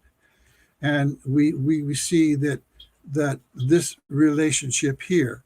So in other words, we're saying that light is not actually constant as postulated in Einstein's theory of relativity. So that you can take that for what that's worth. Now, let's talk about redshift due to lower energy density volume in the light path. First, the binary mechanics lab simulator data suggests that vacuum light speed is slightly reduced at lower vacuum energy densities. That's what I just showed you. For simplified illustration, assume light frequency detection is based upon arrival of pulses of light energy units, such as these pulses shown by a schematic, very simplified square wave, not square wave, but pulse wave form here. So our source volume, if it has an energy density as shown at this value, as shown in the previous graphic, the pulse train is at its original velocity. If it enters a lower density volume as it transverses through the universe, the energy, say at a lower energy density, the pulse train will be traveling at a reduced velocity according to the simulation results. At the destination volume where the detectors are, the pulse train at the original is now at the original velocity, but reduced frequency, because with reduced pulse train velocity in the lower density volume here in the middle, here's our path of transmission from source to destination. With reduced pulse train velocity, the interval between pulses leaving the lower density volume increases, in other words, lowering its frequency and hence the redshift. In other words, we could have redshift because an object is receding. We could have redshift for perhaps other reasons. But here is one possible explanation or another possible causative factor for redshift, namely light transmission slowing down in lower density volumes of space. Now, let's go back here. If we have a massive explosion, you notice that all of these at least these last 2 points are below the maximum light velocity seen up here in this top region. In other words, like with various explosions that can occur in astronomy. I'm not a professional astronomer, so I'll leave the accurate terminology to you all. But let's say a supernova explosion or whatever can plausibly result in vast regions of outer space with a lower final energy density volume. And so if we then go forward here, we get the possibility that redshift due to lower energy density volume in the light path is a possible explanation for certain redshifts which are observed. Now, one can take a quantitative approach to this, which I have not done yet, but anyone listening is free to do, is to measure and remeasure the light velocities shown here in this particular study. All of this needs to be redone with larger samples with standard errors. Here's the standard error of the mean shown here, but likewise here in this region. And then use this as quantitative data to say, well, if we had a certain volume of a certain size and a certain reduction in light speed, how much of a redshift would we actually see? And do observed redshifts confirm that result or in that range to make all of this plausible and more linked to observed data? Let's see what else we have here. Okay, the author has previously discounted the notion that lower vacuum density regions might exist at present. After all, as I said, over time, any lower density region would eventually get filled with incoming light quanta and other quanta incoming, and those would be captured in the bit cycles of the electron and the protons, increasing and capturing that energy in a region of space, so that the general tendency would be to have more or less the same energy density throughout all space. However, if you've got a huge explosion like I showed you before, you can then, for a period of time, have a much lower density vast region, as in a supernova type of explosion. After all, light is seen to arrive from all directions.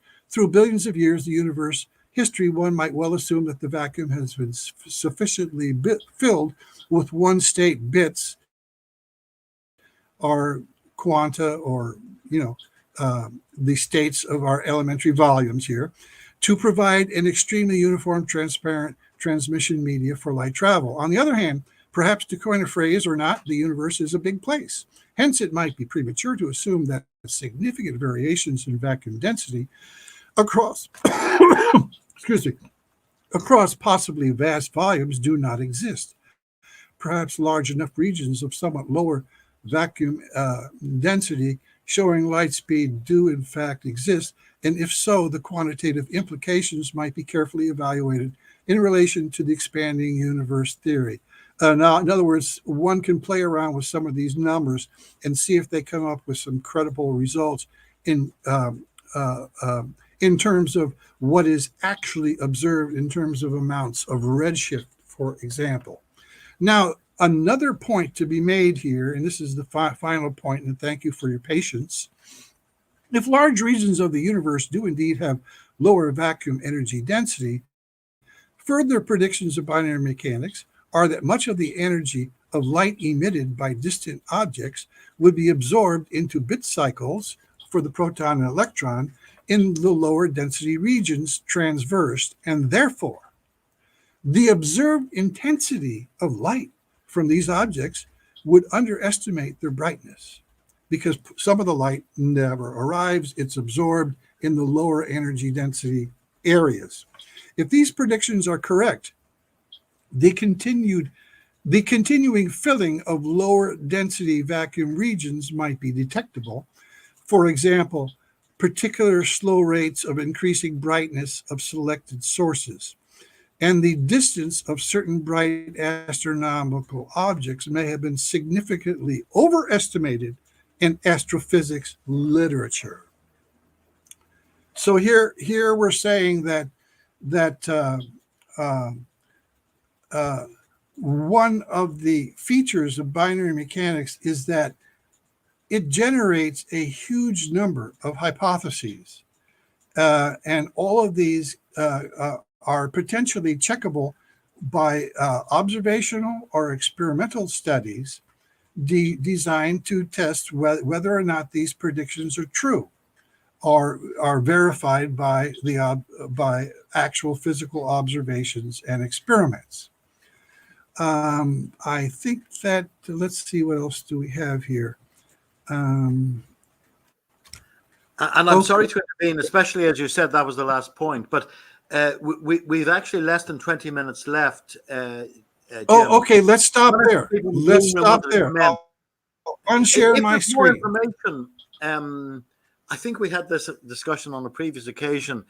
We actually split one of your previous talks into two because we didn't want to rush you. And the same thing, if you have more information on redshift and expanding universe, we could maybe come back at a subsequent time. That's it.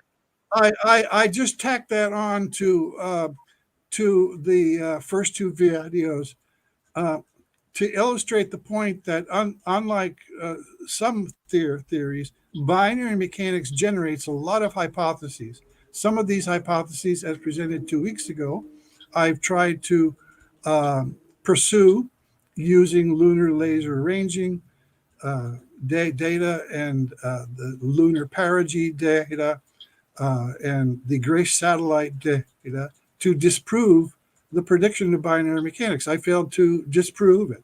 So there's a lot of predictions out there that one can make with binary mechanics, and so that there's opportunity for out there for people to disprove it based upon observations and actual experiments. So again, and sorry for laboring this a bit, but a lot of the comments coming in, which we probably don't have time to deal with now, you've really referred to your own copious information, which is excellent. So just one-liners, where do they get this? What's the link to your website again? Okay, the is www.binary-mechanics.com redirects you to, if that doesn't work, redirects you to binary mechanics, one word, no spaces, binary mechanics.blogspot.com. Okay. So the first one, if it works, is probably easier. Binary-mechanics.com. If we can get a few people to go in. I had a look myself, but I didn't spend very long at it, I must confess. But if we had a number of people looking at that, we can maybe come back to you and maybe ask how binary mechanics applies to other areas of physics. Okay.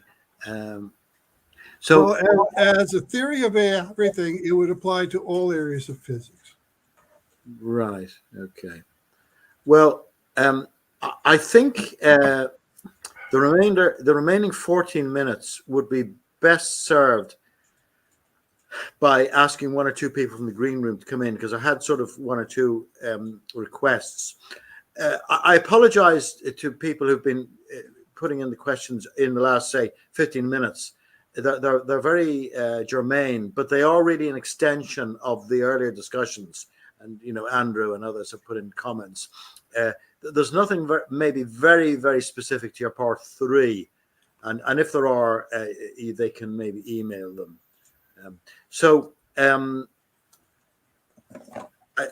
Eric and Vladimir, I think, were maybe asking to come in. Is anybody signaling there? I can't see Eric. He seems to be off his camera. Did you want to come in, Vladimir?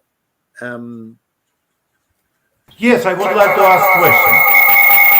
Can you turn down your volume? It's very, very loud, and it's echoing. I don't know. One second. Does anybody know Morse code?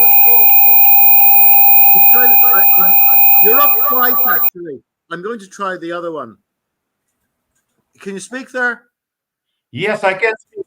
That's better. You're up on 2 screens, and the second one is better. So that's fine. We can hear you perfectly now. Okay. I don't know if you have a question or maybe an observation on Jim's. Yes, I have. Thank you so much for interesting talk. But I would like you to ask your opinion about the quote by Einstein. The quote is, when forced to summarize the theory of relativity in one sentence, time and space and gravitation have no separate existence from matter. As for me, it means there is no matter, there is nothing. No space, no gravitation, no time. What do you think about it?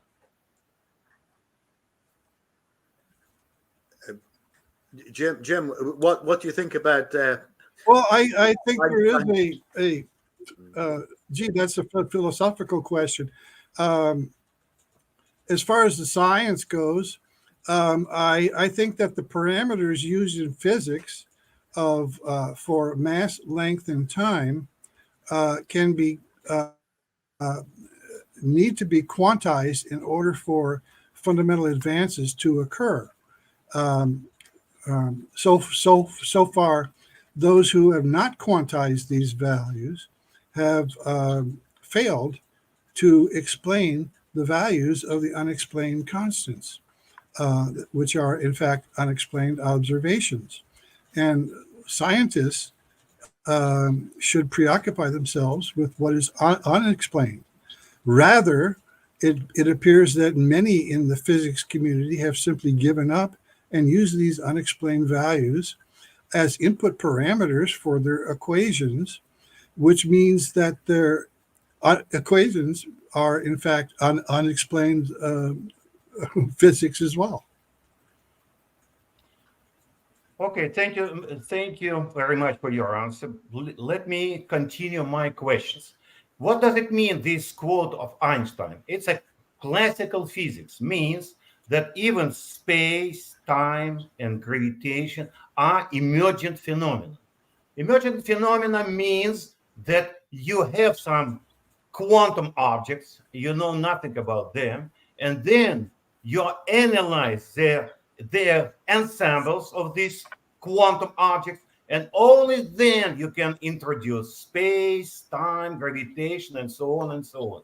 What I mean right now, that you cannot talk about one quantum object in the language of space, time, and gravitation because they belong to classical physics only.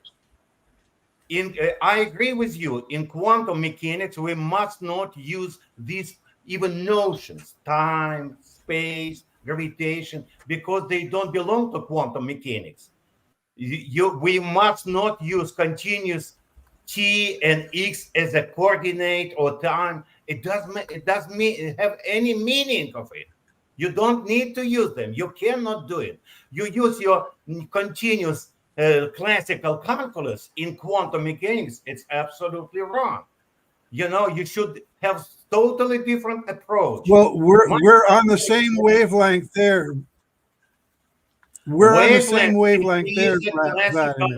We agree generally. I'm so sorry. Wavelengths is quantum objects. They have only 4 momenta, and that's it. Nothing special. And quantum mechanics works only with 4 momenta. That's it. Classical physics can introduce space, time, gravitation only when you have your medium. You're talking about vacuum, but we don't have vacuum around us. We have a medium and some objects, macro objects, inside of this medium.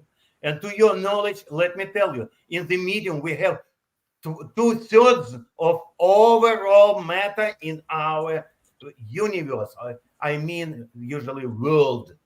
That's why, even speculations about vacuum, energy density of what, I don't know in quantum mechanics, what does it mean? Because energy density means immediately emergent phenomena, because you have your not energy, you have some averaging of energy include inside of some volume.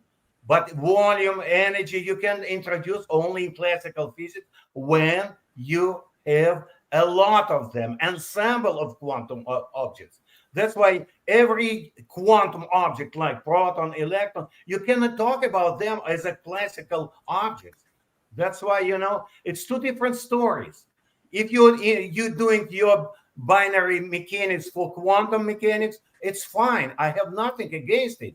And you can quantize not space and time. You can quantize the x and t in the equations, in Schrodinger equation, in some other equations. It's up to you. And I'm not expert in quantum mechanics. I don't know how it works for calculation of radius of proton and so on. But I don't understand radius of proton, because radius, it's a classical notion. Length, it's a classical notion.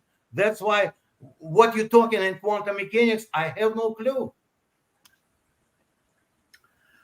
Okay. Well, unfortunately, I think we might have to cut that discussion. It could be a very interesting discussion, but I think we're going One more comment, please. Very quickly, please, Vladimir. Very quick. As for me, we cannot introduce any dimension quantities.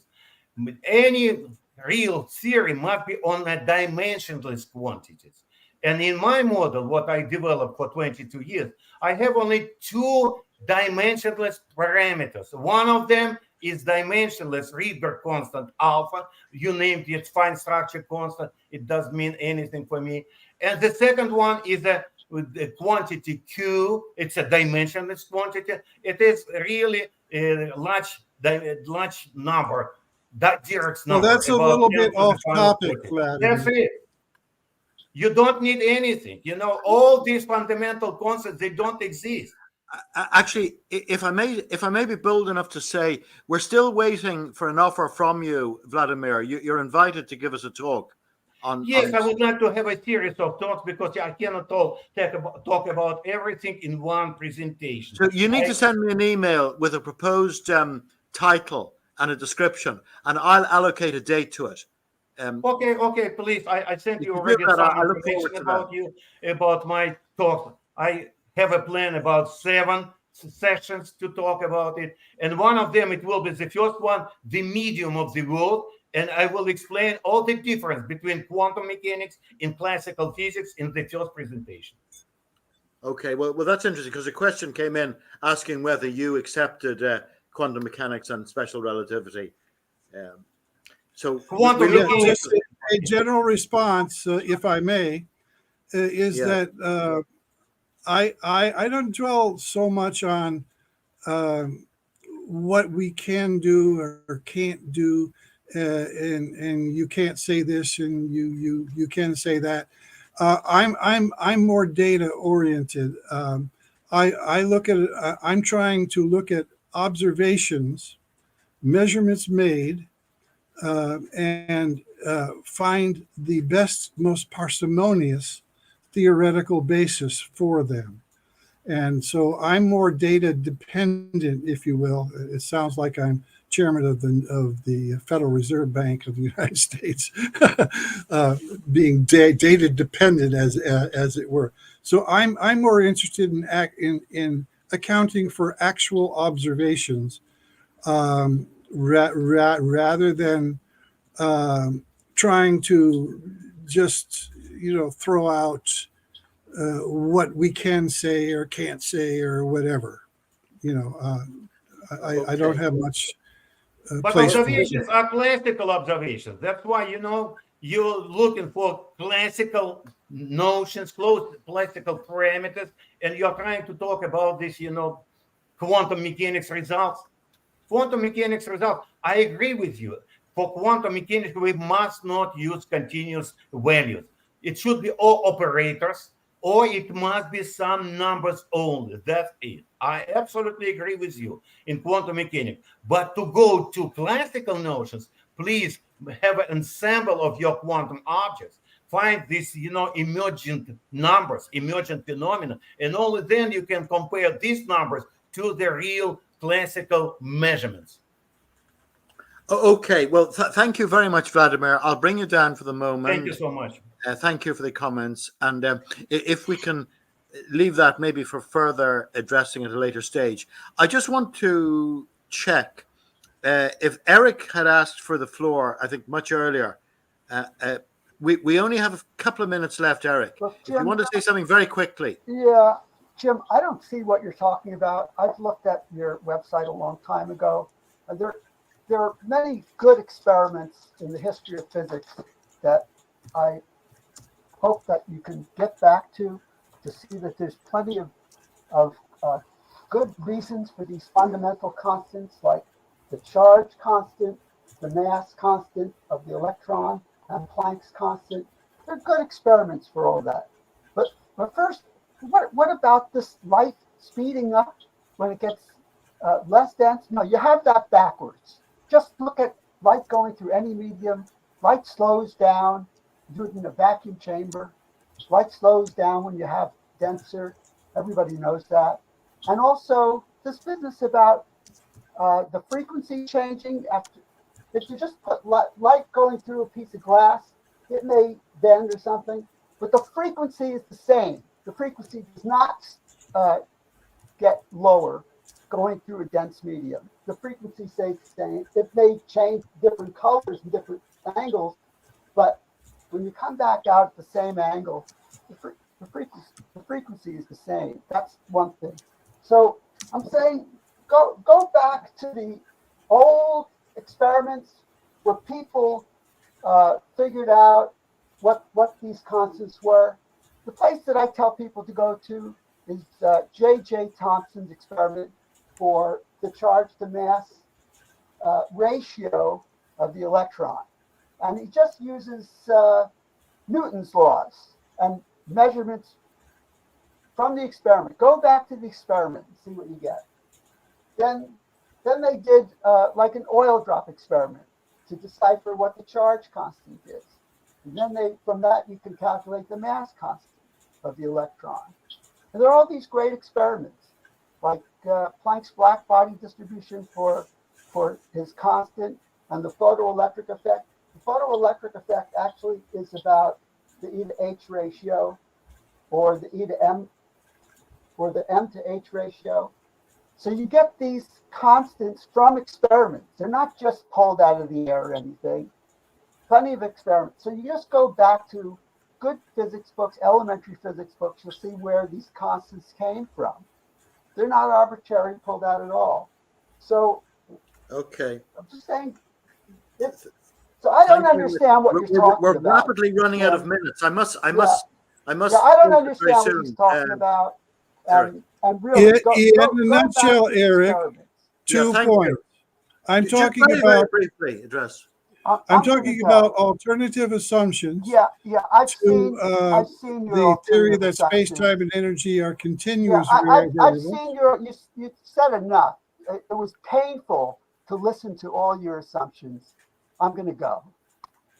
Sorry about that. Okay, well, sorry about that, but we're all here actually to be made very jolly and also to be pained. That's part of life, and that's part. We're all here, and we're all adults, so that's fine. I'm not concerned about. Okay, it's not a good sign, Eric. If you are pained by questioning assumptions. Yeah, and if you want to, not a good sign. If you want to get over that further, you can always send emails. We'll be very happy to respond to any emails. So thank you, Eric. Sorry for being so rushed. We've really run out of time. We've quite run out of time now, actually. And So just before I officially close the meeting, and by the way, some comments have come in which are not necessarily germane to today's talk, like what does Jim think about the work of Assis in the analyzing works of Weber and Ampere and so on. That's really for another day. It's quite interesting. I'd like to talk to Jim about that, but that's something else. So maybe if you'd like to spend just a moment or two just summarizing good, bad, or indifferent today, Jim, and then I'll bring you down and I'll close the meeting officially. Okay, I'm putting, if you could put up on the screen my email address, I would appreciate it, sir. The best way would be to type it in. I'll post a comment in here. Oh, okay. It's jamesjkeene@gmail.com. James J. Keene. James J. Keene @gmail.com. G. Actually, Eric's experiments show that there's something there at the destination points when he's doing his experiments that he's reported here, and I consider that as supportive of my work. The fact that Eric also may symbolize that some people just simply are disturbed when fundamental assumptions are questioned. And, hey, that's the ball game. That's what science is all about, questioning fundamental assumptions. Especially when those assumptions have failed so dramatically, as many authors here and researchers here in these CNPS presentations have amply demonstrated, so that it's a little surprising that someone would be actually disturbed by questioning the assumptions which have demonstrably failed. Okay. Thank you, Jim, and thank you for your understanding my being a bit rushy towards the end of the talk. Actually, I think it can be demonstrated by the volume of questions that have come in that we haven't had time to deal with, how stimulating this talk has been. And I mean, Jim has gone to a lot of trouble to give us these two talks in around the holiday season. And this one, it's quite significant. I mean, I remain to be convinced in some of these things as well. And I must do more study in regard to them. And we need to engage with Jim further. He has talked to us in the past, but it seems quite fascinating, some of his ideas. And I don't know, I don't want to teach my grandmother to suck eggs or something, but perhaps there's so much information there, and there's so much prejudice, dare I say, among mainstream people. I'm not going to look at that. It could too good to be true. And they don't want to go into it. And Jim says, read my papers and have a look at the BML site and do a few simulations. So maybe if he wrote a few letters without any technical detail, just very, very short letters into some of the press. Or another idea which occurred to me actually as we were listening to his addressing some of the questions is, as David de Hilster said at the beginning of the session, we have on this website some papers, by people like Harry Power, not even papers, short paragraphs. If Jim would like to submit a few of those, or one just to start with, without going into all the technical details and graphs, David would be quite happy, I'm sure, to put it up on our website, Bioring Mechanics. Maybe he's done that already and I haven't seen it, but I think it would be advantageous if Jim maybe promulgated some of his ideas without the technical detail to get people, trick them into having a look at what he's doing, and then maybe they'll look into it further. But so again, I really must close the sessions now. Thank you all very, very much. Thank you for your comments. Sorry, we really didn't have time to deal with them all. Again, we possibly could have done this in 2 sessions rather than 1. We've managed just about. Thank you very much, Franklin, for your help in the technicalities. Thank you, Vladimir, again, and thank you, Eric, in particular, for coming in. And I'm sorry if some other people like Cornelis couldn't get in to the green room this week, so I could only just send him a brief message. But of course, last but not least, most importantly, I'd like to thank Jim very much for taking the trouble of preparing all these slides, I think maybe during last night, he's just giving me the thumbs up, and having to maybe have 40 winks, just snooze off to make up for lost sleep. He's gone to a lot of trouble, actually, and I'm sorry that in a way that we didn't have time. At some later stage, when we maybe resurrect some of these full day conferences, we might be able to address some of these matters more. And indeed, my threat is that we'll probably be asking Jim to come back, maybe in the not too distant future, to talk further about his most interesting work. So thank you all very much. I'm going to stop the transmission now. And we look forward, keep an eye on things. Roger Anderton and Franklin will be looking at something perhaps for next week. I know nothing was held just before the new year. I think it was the 30th, was it, last week? But I think they'll probably be back next week. In particular, Roger, I think, is running the thing or driving it. And I'm hoping to come back in 2 weeks' time. I gave you a bit of a slight preview, but we never fix things until just the week beforehand. So keep an eye on all the presentations, and I hope to see you all back. Yes. Cornelis is asking how he obtained the information on connecting reliably. Well, we might have addressed that off stream. So thank you very much, and a very good day, and a very happy new 2024 to each and all of you.